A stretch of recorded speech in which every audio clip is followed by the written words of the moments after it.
স্বাগতম সবাইকে। আজ আমি আপনাদেরকে হুবহু বেকারি স্টাইল বাটার দিয়ে পারফেক্ট পাউন্ড কেক তৈরি করে দেখাবো।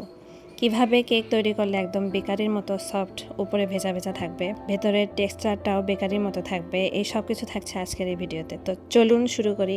প্রথমে বাটিতে নিয়ে নিচ্ছি হাফ কাপ ময়দা, 2 টেবিল চামচ কর্নফ্লাওয়ার, 1 টেবিল চামচ বেকিং পাউডার,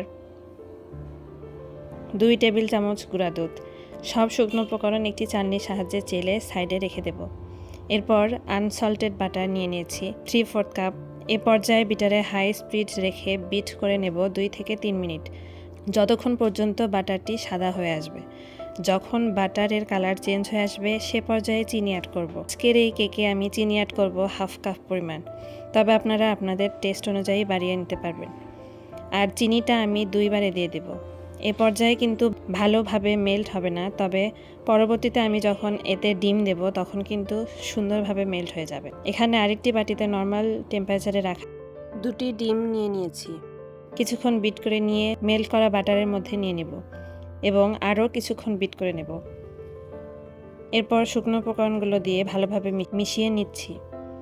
এরপর দিয়ে দিলাম 1 চামচ ভ্যানিলা এসেন্স। তারপর আবারও এটিকে মিশিয়ে নেব। আজকের কেকটা বেক করার জন্য আমি এখানে মোল্ডে সামান্য পরিমাণ তেল ব্রাশ করে বেকিং পেপার বিছিয়ে নিয়েছি। এরপর এখানে সম্পূর্ণ বেটারটা ঢেলে নিচ্ছি। এরই মধ্যে আমি চুলায় একটি পাতিল বসিয়ে এতে স্ট্যান্ড বসিয়ে মিডিয়াম স্পিডে রেখে 10 মিনিট প্রি হিট করে নিয়েছিলাম। এরপর ঢাকনা দিয়ে ঢেকে চুলার আঁচ লো থেকে সামান্য একটু বাড়িয়ে রেখে 30 মিনিট বেক করছি। মাশাআল্লাহ, কত সুন্দর বেক হয়েছে। কেকটি পুরোপুরিভাবে হয়েছে কিনা এটি দেখার জন্য কেকের মধ্যে একটি টুথপিক ঢুকিয়ে নিন। যদি টুথপিক পরিষ্কার উঠে আসে তাহলে কেকটি হয়ে গেছে। কেকটি চুলা থেকে নামিয়ে নেওয়ার 15 থেকে 20 মিনিট পর ঠান্ডা হয়ে গেলে পেছন থেকে পার্চমেন্ট পেপার সরিয়ে নিলাম।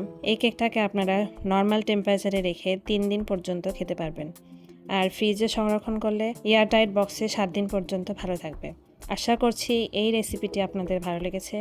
স্বাদের স্পর্শ চ্যানেলটি সাবস্ক্রাইব করতে ভুলবেন না, আর ভিডিওটি যদি ভালো লেগে থাকে তাহলে লাইক আর শেয়ার করতে ভুলবেন না।